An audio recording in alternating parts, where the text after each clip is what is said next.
On that Tuesday morning in Dallas's Dealey Plaza, this is a sample of what we heard.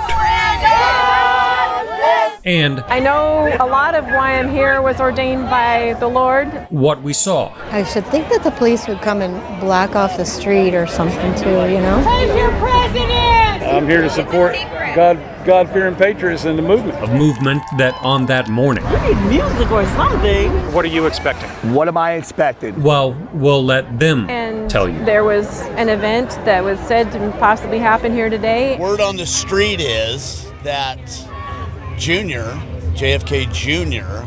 will show up and introduce his parents. 12:29, the same time of day that JFK Sr. was shot here in this spot. Probably the majority of us know that JFK Jr. is alive. You're expecting JFK Jr.? Absolutely.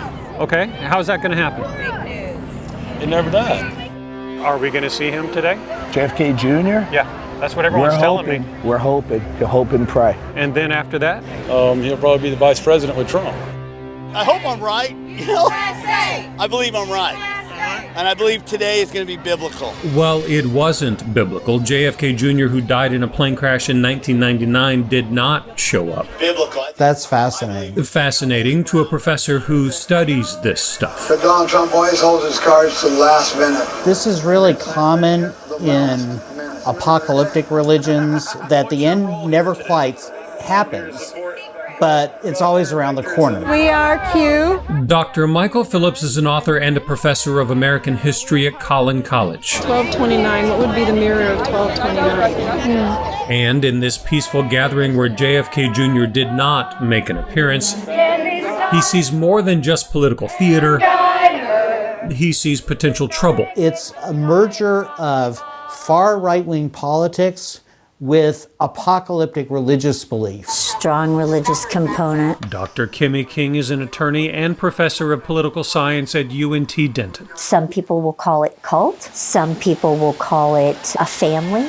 What matters is that there's a belief structure there that you share in common. It's when that belief structure gets challenged that it becomes problematic. The Southern Poverty Law Center considers QAnon a sprawling spiderweb of right-wing internet conspiracy theories with anti-Semitic and anti-LGBTQ elements that falsely claim the world is run by a secret cabal of pedophiles who worship Satan and are plotting against President Trump. In 2019, the FBI warned of conspiracy theory-driven domestic extremists as a growing threat, with QAnon on that FBI list.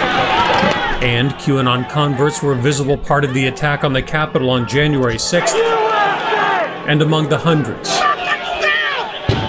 arrested so far. I think the ability of the internet to mobilize people that believe in a violent apocalypse, that's disturbing. You start connecting dots and you're like, are you kidding me right now? The distance between QAnon and a mainstream political party is not as distant as I would hope. Oh wow, it's coming in pretty clear. On that Tuesday morning, Well, that means something. where conspiracy theories were the order of the day, Elvis is still alive. The Elvis. The Elvis is still alive. You And work this is with- where I lose you. Are you pulling my leg?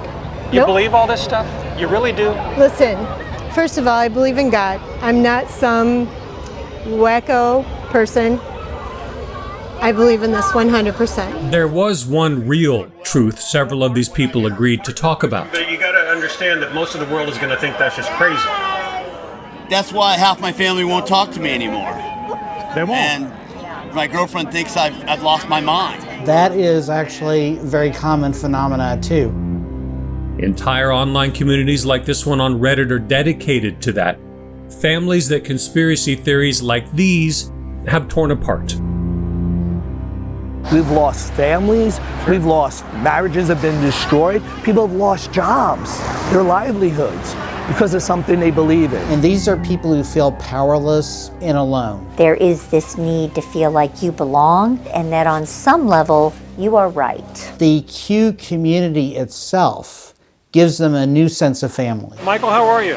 Family led that morning Beyond excellent, by the way. by a man who calls himself Negative 48 was here, which I don't know where he's at. Negative 48. And what does that mean? 48's evil. EVIL. E is 5, V is 22, I is 9, L is 12. 48. Negative evil. negative 48. Belief in a secret language of numbers. Well, there's a gathering here today. Part of this mindset, too. Donald Trump always holds his cards to the last minute. The last minute. Okay. Are we at the last minute yet? No. It's the middle of the day. Which reminded Dr. Phillips of this ad in a Dallas newspaper that morning in 1963 that listed grievances against JFK and his photos as mugshots. He hadn't gotten to Dallas yet. He was looking at the Dallas newspaper with that ad. He said, we're going into nut country. When a city gets a reputation like that, it becomes a magnet. It was so nice to meet you. Thank you. Did you get my card? A magnet whose center that morning was Dealey Plaza. You can save this footage and review it later, and you'll be going, wow, she was right about everything. I don't know what's wrong with those people. That's what they're going to say. And you know what I say to them? What's wrong with you? What a great place to meet someone like-minded. Like-mindedness you can pass off as unusual. Well, you realize you're dealing with famous people here, so they usually run late. Or like the experts. I'm here to see and listen and obey. Watch with a very real measure of concern. And spread love. Truth is boring. Fiction is way more interesting sometimes. In Dallas. God bless America! Why would anybody make all this up? I'm Kevin Reese. Sweet